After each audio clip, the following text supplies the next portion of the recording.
Okay, how do you respond when people insult you? How do you respond when you feel like you've been slighted, you've been slammed, or someone enters your life that is we'll use the phrase prickly person. You have any prickly people in your lives? You know, we have a natural reaction when we feel like somebody has offended us. Is there someone in your life that maybe you have found yourself being more prickly when they're around? Like you feel your entire being kind of changes when they enter the room or they enter where you are, and like you're like, woo, okay, I feel like my defenses are going up now. I feel like I'm just trying to keep them at bay. And you've got this like these things that you are holding against that person. Have you discovered that maybe there are some people in your life that you are far more defensive when they speak than when other people in your life maybe speak, and you're way far more defensive than you actually wish you were? Like you're like, I don't like how I am when they're around. Well, you may have actually fallen into the trap of being offended.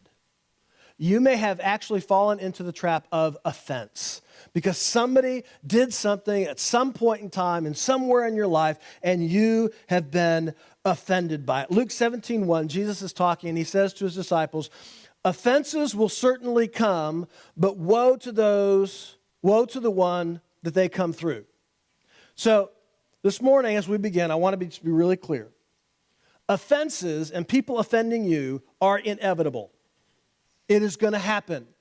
In fact, if I were to ask you, and I say, how many of you were offended this week? How many of you had somebody commit an offense in some way, shape, or form against you? Probably all of you would be like, oh, and there'd be way different levels, right, of offenses. Like, listen, I was driving down the road, and this guy pulled out in front of me. I was driving in the right-hand lane where I was supposed to. He pulled in the right-hand lane in front of me, and he slowed down and made me late. And it ruined your entire day. Like all day long, everybody's like, how you doing? Well, I would have been great, except for that blue Hyundai 2014 pulled right out in front of me. Who drives a blue Hyundai? I mean, seriously. It's wrong. Like it just ruins your whole day. It just, I guess, if you drive a blue Hyundai, don't send me an email because it's just, I don't know. But offenses are inevitable. No matter what you do, you cannot avoid them. Offenses show up like an uninvited guest. But here's the thing. Just because offenses are unavoidable doesn't mean that you should run inside the house, make the bed for them, and give them a room to stay in. And that's what a lot of times we do. We're offended and we hang on to that offense and we give it air and we give it breath and we feed it, and it gets bigger and bigger and bigger and bigger and bigger. When I was about 10 years old, I went over to a friend's house. And he's like, hey, you want over bikes? And I'm like, yeah, that's fine. So we go to the garage because he had a spare bike. And he opens the garage door. And no kidding, it was like in the movies. Like, you know, the light comes through the garage door. And as the door is opening, the light is slowly coming. And I look on the side of the garage door, or the side of the garage wall is hanging a real bear trap. Now, have you ever seen in person a real bear trap? I mean, they are big. They're like this big around. They've got gnarly teeth on them. They look very much like the graphic that we have, but they're bigger than that. And it was just hanging on the wall. And I'm looking at it, and I'm going, oh. And so I asked the 10-year-old question, does it work? And my friend's like, yeah, it works. And so he goes and gets his dad, and his dad goes, you want to see how it works? I'm like, do I want to see how it works? Am I a 10-year-old boy? Am I a dude at all? I want to see this thing work. And so he gets it out, and he kind of WD-40s it because they hadn't used it in a while. And so he gets it all set up, pushes it down, and there's this little flap that comes over that's got a piece about this big around. He flaps it over. He says, now this is where you would put the bait, whatever it is. Now, bears, they have sweet teeth. If you didn't know this, bears love donuts. Did you know that? Like literally, like if you can get cast off donuts and you want to hunt bear, just get donuts because they will come to that pile day after day after day. And so he's like, this is where you would put it. And what happens is that when the bear comes up and it either steps into it or it bites into it, it literally collapses onto it and it traps it there until basically it dies. And so I'm looking at this and I'm like, wow, that's really, but I mean, bears are really big. He goes, yeah, they are. Hang on a second. And he walks over and he gets a 2x4. And he goes, watch this. And he drops that sucker onto the trap, and that trap closes. And it doesn't quite snap it in half, but it pretty much closely snaps. I mean, it's like crunch. And there's maybe only this much of the 2x4 left on the inside of that thing. I'm like, whoa. I am going to be 54 next month. I have remembered this for 44 years. It is unbelievable to see this. But here's the thing. Satan loves to put traps out for us. And in this series, we're going to talk about traps that are just as dangerous, just as devastating, just as powerful as a bear trap is in your life.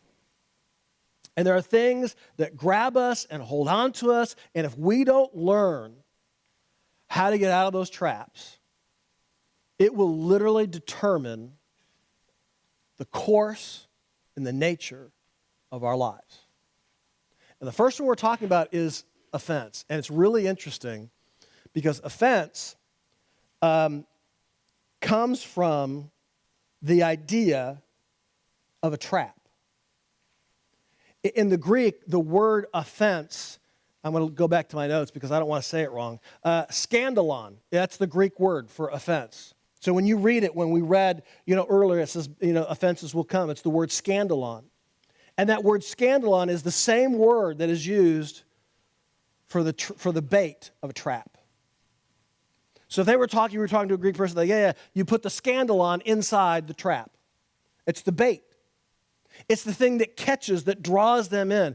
Do you realize that this word offense, or to be offended, literally means it is the bait that pulls you into the trap?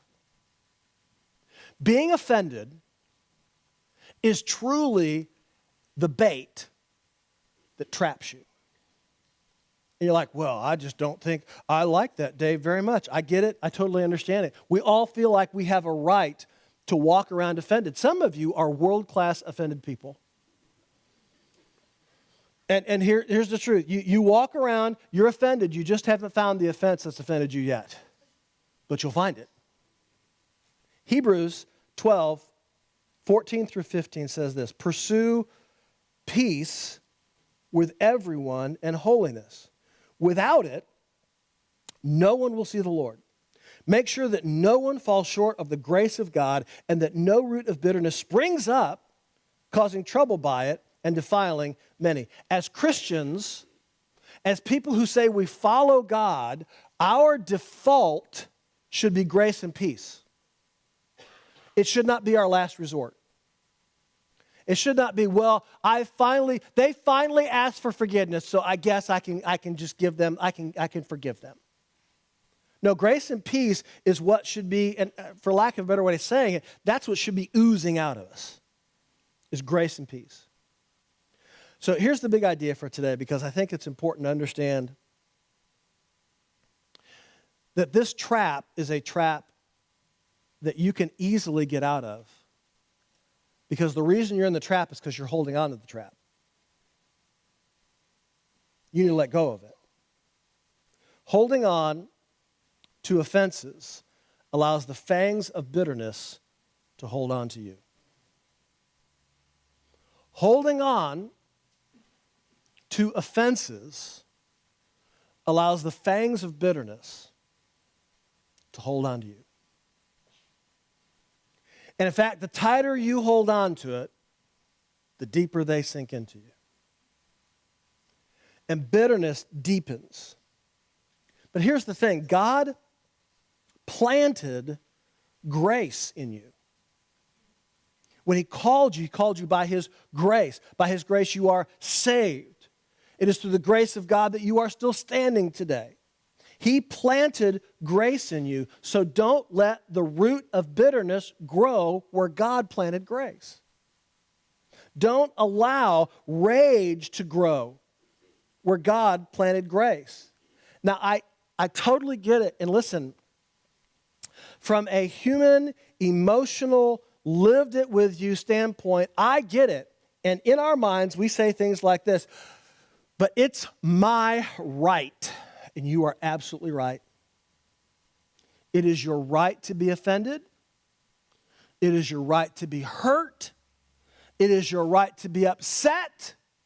It is your right to be angry. And somebody should make a t-shirt because I think that would sell thousands. But listen, it is far better to be wronged and live free than to live offended in the trap. Let me say that again. It is far better to be wronged and live free than to be offended and live in the trap. So how in the world do we let go of offenses? How do we do that? I'm going to give you 4 things this morning. Straight from Scripture, and they are practical, and with several of them, I'm going to say, hey, listen, here's what I encourage you to do. Do these 3 things. But the first one, if you really want to let go of offenses, the first one is stop being holier than thou. Stop being holier than thou. Now, notice it is in quotes because it's not really holier than thou. It's hypocrisy with a tiny little halo. That's what holier than thou is. We all are fallen, broken, messed up people. Ecclesiastes 7:21 and 22 says this, do not take to heart all the things that people say. Just because somebody says it doesn't mean it has to impact you. People say all sorts of stupid things. Can we agree with that? And in fact, what's crazy is some of the most stupid things are given the greatest volume. Social media. Listen, okay, last night I was exhausted. I was tired. Uncivilized was over with, and it was like 9 o'clock, and I'm dying. And I want to go to bed, but Georgia's working, and I always try to stay up for Georgia when she comes home, make sure she gets home okay. And so I'm literally laying there, and I text her. You can ask her. I'm texting her like, okay, listen, the sooner you can get home, the better, because I'm dying. She's like, okay. So, of course, if I'm sitting there, I don't want to watch TV, so I'm like, I'm going to scroll. That's just, it's dumb. I know you're like, Dave, that's not very spiritual. I know, but still. And all of a sudden, I kid you not, I'm not going to say the name, a guy pops into my feed, and he is not in shape in any way, shape, or form, and he is jumping around performing karate moves. Now, his kicks were like 4 inches off the ground. I'm not kidding. It was the funniest thing ever. And because I watched it, what happened to the rest of my feed? All of his videos started coming up. In the next video, he's shirtless. And I'm going, what is going on here? And he's talking about his form of karate. And I'm going, this is not a form of karate. This is a toddler jumping around. And this guy has thousands of people that are following him. And he thinks it's legitimate. And it's not. And I'm going, wow, why do we give voice to some of the dumbest things? But we do that in our own spirit too. Some of the dumbest things we hear, or the dumbest things that people say, we give them the loudest volume in our lives. But this whole idea of being holier than thou is that we are crazy offended when people sin against us. And we don't want to give them grace. But we've blown it so many times. And what do we want when we've made mistakes? We want grace. The verse goes on, it says, lest you hear your servant cursing you, your heart knows that many times you yourself have what? You've cursed others. You see, you've done so many of the same things, but we act like we've got this moral high ground, and we become so easily offended because we think we don't do that. And that it's such a lie. We have become and we have been the offender plenty of times. When you snapped at your wife, when you rolled your eyes at your boss, when you ignored that text because you were too busy, when you said something that hurt.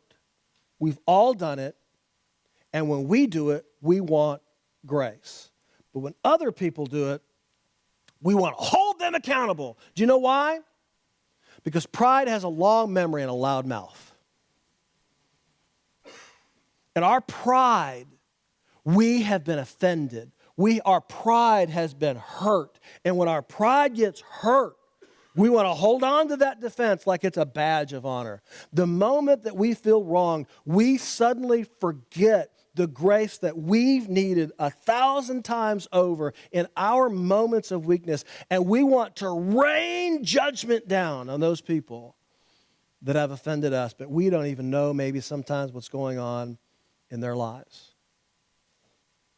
You know, being offended, it thrives in self-righteous soil. It grows and it blossoms. But when we have humility and grace with others when they've done something, it actually just tears out the root of bitterness, and it doesn't allow it to grow in our lives. When we remember how much grace we've needed and how much grace we've been extended, it's really hard to stay mad at someone else. Real holiness walks in humility, not superiority. Real holiness listens before it lashes out. And it remembers that the same God who forgave me is working on them too.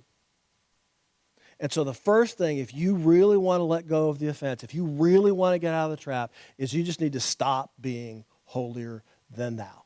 Take off your tiny little halo, look yourself in the mirror, and say, I do it too. So I need to extend grace, just like I want it extended to me. Number 2, stop talking about it. I'm just going to let that sit for a minute.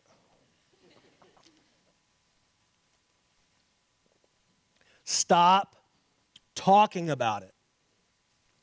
When you're offended, the most dangerous thing you can do is open your mouth. How many times has your mouth gotten you in trouble? Oh, just think about it. Oh, so many times. Dear Jesus, take the wheel. I mean, just so many times. When you're offended, the worst thing you can do is open your mouth. Do you know that the more that you talk about an offense, the deeper the root itself gets? The deeper it digs down into your spirit, every retelling of the offense waters the seed of bitterness in your heart. You're just like, water my little bitterness. I just love, it's fantastic. Did I ever tell you what so-and-so did to me? Look. Talking about it, because here's what I hear, and I'm going to use it in quotes. Talking about it feels like you're processing. Feels like you're processing. But here's what really happens. You vent to one person. They don't necessarily give you all that you need. Or maybe they give you all that you need, but then later on you feel the need again, so you do what? You vent to another person, and then you're like, oh, they made me feel so good. You know what? I'm going to vent to another person, and then I'm going to vent to another person, and then I'm going to vent to another person, and lo and behold, sooner or later, your offense has its own cheering section. They have T-shirts, and they have coffee cups. It's great. Your offense has its own fan club. And you've got this group of people that now are all offended for you. And what started as a wound, I'm not belittling the wound, but what started as a wound because you wouldn't stop talking about it becomes an all-consuming wildfire. and it becomes all that you can talk about. Proverbs 10:19. Sin is not ended by multiplying words, but the prudent hold their tongues. Another translation said, excuse me, when there are many words, sin is not absent. That should be a t-shirt that we make. The more that we talk about it, the more that we say it out loud, the more we are giving it air to breathe and live, the more we rehearse it and we relive it, it makes the hurt new and it makes the hurt fresh and it gives the hurt fresh life. So instead of talking to others about what they did to you, start talking to God about what He can do through it. God, how do you want to use this hurt in my life? How can I grow from this? How can I become a better person of what you've called me to be? Because the truth is, you don't need another opinion. You don't need somebody else to agree with you that it was bad. You don't need someone to go, oh, I'm so sorry that you're dealing with that. No, what you need is you need God's perspective. You need to shut your mouth before the devil uses it against you, because the longer that you talk about it is the longer that you live in it. And that's the trap. That's how it holds you. And sometimes the healing will only start in your silence. When you say, you know what? I'm done talking about it. I'm done repeating the story, and I'm going to start to allow God to rewrite the story so that I'm not stuck in it anymore. So here's what I want to challenge you to do. You ready? I want to encourage you. I want to challenge you. I want to throw out the challenge flag. That for the next 48 hours, 2 days, you take a fast from complaining. You say, you know what? For the next 48 hours, when I feel like complaining, instead of complaining, I'm going to worship. You go, I can't carry a note. That's okay. God says, make a joyful noise. Just go, yay. So when complaining starts bubbling up, you go, no, God, I'm not going to complain. I'm going to worship. I'm going to worship. I'm going to celebrate. I'm going to sing about all you are. When it percolates in your brain, you counter with gratitude. You hear it, you go, oh, I can't believe that person said that to me 17,000 years ago. But you know what, God, I'm so grateful for all the things that people have done in my life recently. I'm so grateful for what you've done. And so you begin to rewire your brain so that you can get out of the trap. So number one, stop being holier than thou. Number two, stop talking about it. Number three, stop keeping track. Oh. Some of you have a mental ledger of every wrong that has ever been done to you. Can I tell you what that does? That makes you the prison guard of the prison that you created. That literally keeps you trapped in the stupid things that other people said or did. God does not want that for you. Now, I want to be really careful. Because sometimes when we talk about things like this, people are like, you're just letting people off the hook. No. Listen, we're going to talk about that in a couple weeks. God has got your back. We're going to let God take care of it. He is way better at that stuff than we are. It doesn't mean you forget the wound. It doesn't mean you pretend the wound isn't there. It doesn't mean that you foolishly open yourself up to further hurt by going back to that same person that keeps talking about you and telling them more of your secrets. It doesn't mean that you now trust the dude or the gal that has proven themselves to be untrustworthy and unreliable. It doesn't mean you put yourself back in a situation that has hurt you over and over and over again. It simply means that you refuse to allow Satan to weaponize it against you. Because when you're counting your offenses, you can't count your blessings. When you're keeping track of all the times you've been wrong, you forget about all the times that God has blessed you with something else. Some of us have become expert historians of our hurt. We can quote date, time, place, feeling, person, location, everything about our hurt. But if somebody asked you, what's one promise of God? I think we should fill ourselves, instead of with all the times that we've been hurt and offended, we should instead begin to fill ourselves with the promises of God, because if you're holding on to your offenses, that's not healing, that's handcuffs. 1 Corinthians 13, 4 through 5. Love is patient and kind. Love is not jealous or boastful or proud or rude. It does not demand its own way. It's not irritable, and it keeps no record of being wrong. Again, remember my quote. It doesn't mean that you step back in. It doesn't mean you put yourself in a situation that's harmful. It doesn't mean that you trust someone that's untrustworthy. It just simply means that you do not allow Satan to weaponize that offense against you, because just because some stupid person said it doesn't mean you have to live it.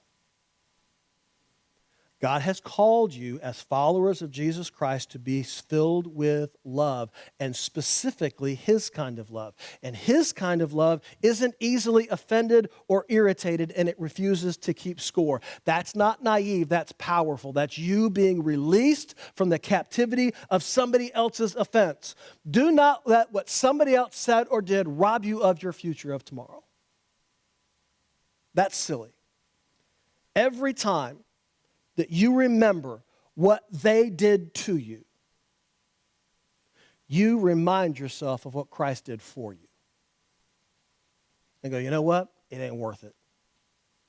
It's not worth it. So here's what I want you to do. I want you to write down that offense or that person.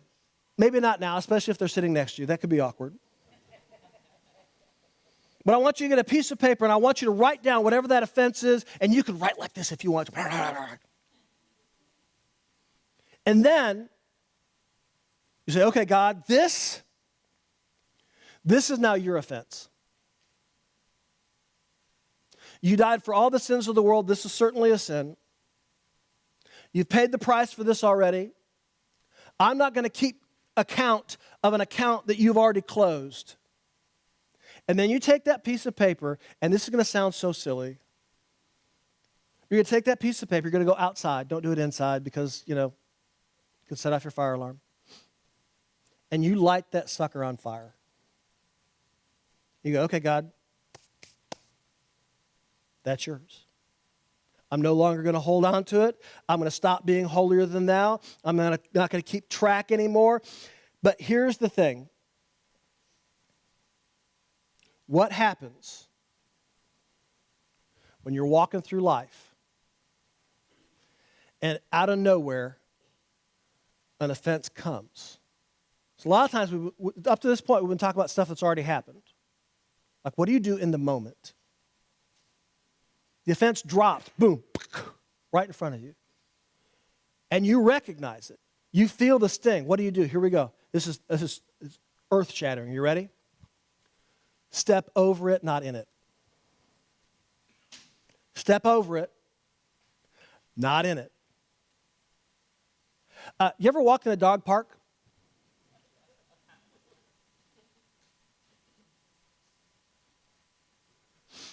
Dogs tend to leave things in dog parks. I should take that back. Owners tend to leave things in dog parks.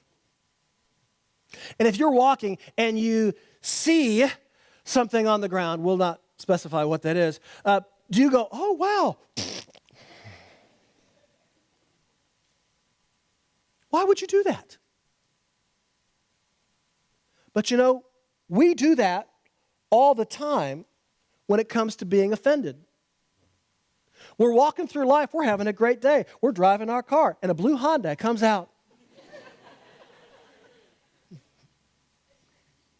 And we go, and we step right in it. And we allow it to ruin our day. And we do those things. So here's what we're going to do differently.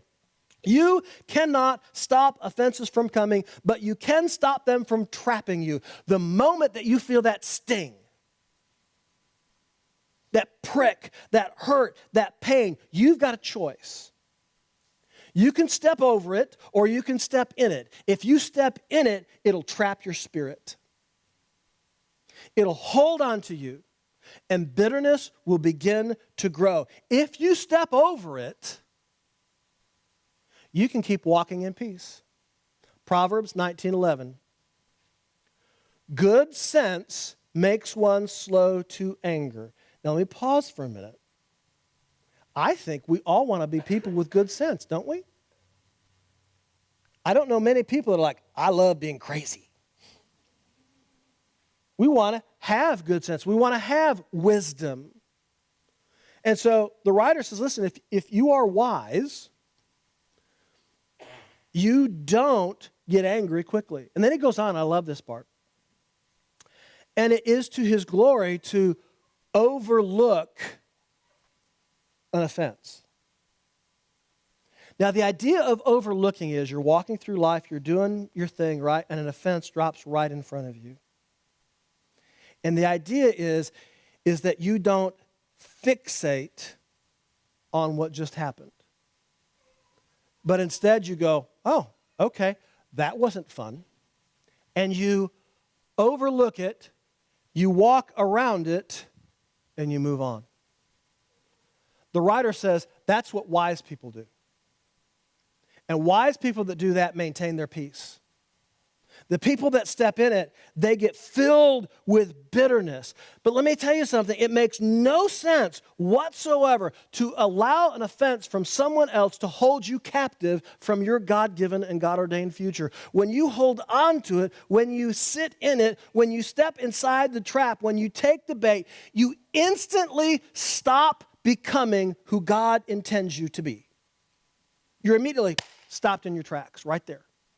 You don't get to move forward. You don't get to move on.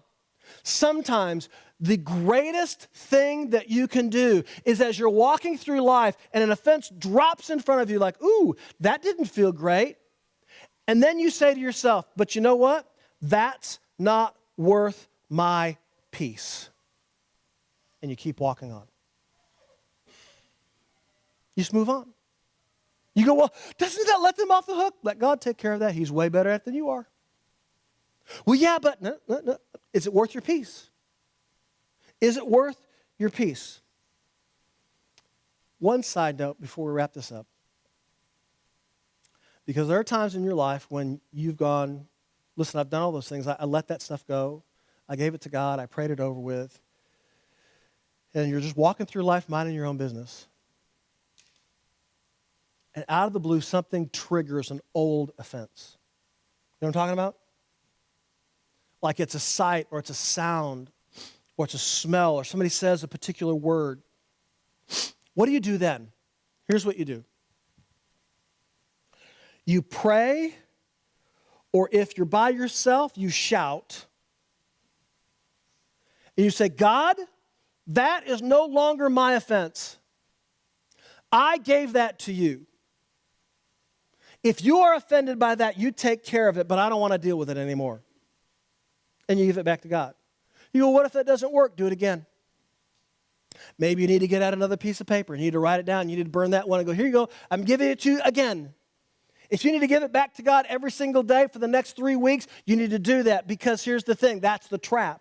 Is to be held in that, to be captive in that. Offense is one of the devil's favorite tactics. Pride is the trap that keeps you stuck. But God didn't call you to live in a cage by what someone else said. He called you to walk in freedom. He called you to live free. So let go of your holier-than-thou attitude. Close your mouth before gossip opens up your womb deeper. Burn the scorecard. Step over the trap because your destiny is too big to get caught in petty offenses. Don't get baited. Get better. Don't take the bait. Take the blessing. So we're going to put this to practical use this morning. What offense are you carrying? What offense are you carrying? The bottom of your notes, there's two words, my offense, and then a big long line after that. Some of you are like, not a long enough line, Dave. Here's what I want to challenge you to do. I want to challenge you to pick one of those offenses. Maybe you're like, no, I know which one it is. I want to challenge you to write it down. You go, why am I writing it down? It's for you and God. Sometimes you have to do something that sounds silly to get past something that you've been holding on to that's even sillier. Write it down. And then you pray over it. You go, what do I pray? Well, let me just give you some encouragement. The cross of Jesus Christ was the greatest offense that the world has ever seen. The perfect man who had never committed any sins was wrongly convicted, put on a cross to pay for the sins that you and I committed. And yet Jesus Christ's response was not, I'm going to hold that against you for the rest of your life, but you are free, I forgive you. If Jesus Christ can let go of that, then I can let go of the ones that have hurt me. Don't let offenses define who you are. Don't let bitterness bury you. Don't let your pain become your personality. It's time to drop the bait, to step over the trap, and to walk free.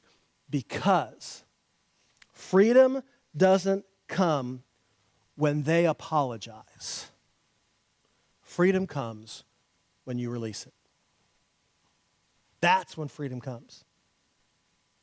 We've got this idea in our heads sometimes that the only time that we can forgive somebody is when they ask for it. How stupid is that? And I'm not saying you're stupid because I've done it too. We, as a human race, are all stupid. And we believe stupid things.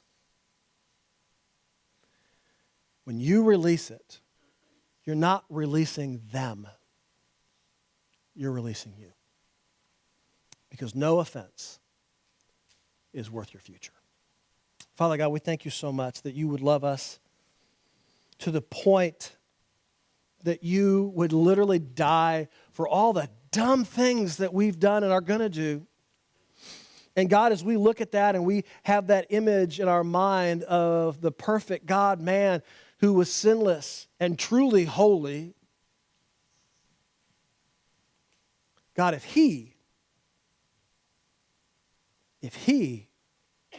can choose not to be offended, then so can we. And so, God, I pray this morning that whatever that offense was, that when I asked, what's that offense? Man, it popped right into our brains. We knew it immediately. We can spell it out. We can do it in Technicolor, and we can tell everyone what it's like and who it was and how we felt and all those different things. That, God, I pray that this morning that we would write that down, that we would say, God, this is no longer my offense, this is yours. You died to cover that. I want to live for you. That we don't want to hold in it anymore. We don't want to let it hold us anymore. We want to live free, walking for the purpose that you have created us to be, because, God, there is not an offense on this planet that is worth sacrificing our future and purpose for. And we cannot hold on to what you have next. We're trapped in what we thought about what happened before. So, God, I pray all over this place this morning. Backpacks of guilt and grief and fear and worry and hurt and pain and all that stuff would just be dropping off, people. As I say, God, this isn't mine anymore. This is yours. This is yours. I trust you. I want to walk in freedom. I don't want to live in this garbage anymore. Open the trap, break the chain, set me free. And God, if I have to pray that every day for the next year of my life, I pray that because I want to live in freedom, not in offendedness. God, I thank you for that. And I pray for freedom for everyone here this morning to live and walk in the pathway of Jesus Christ. And it's in his name that we pray. Amen.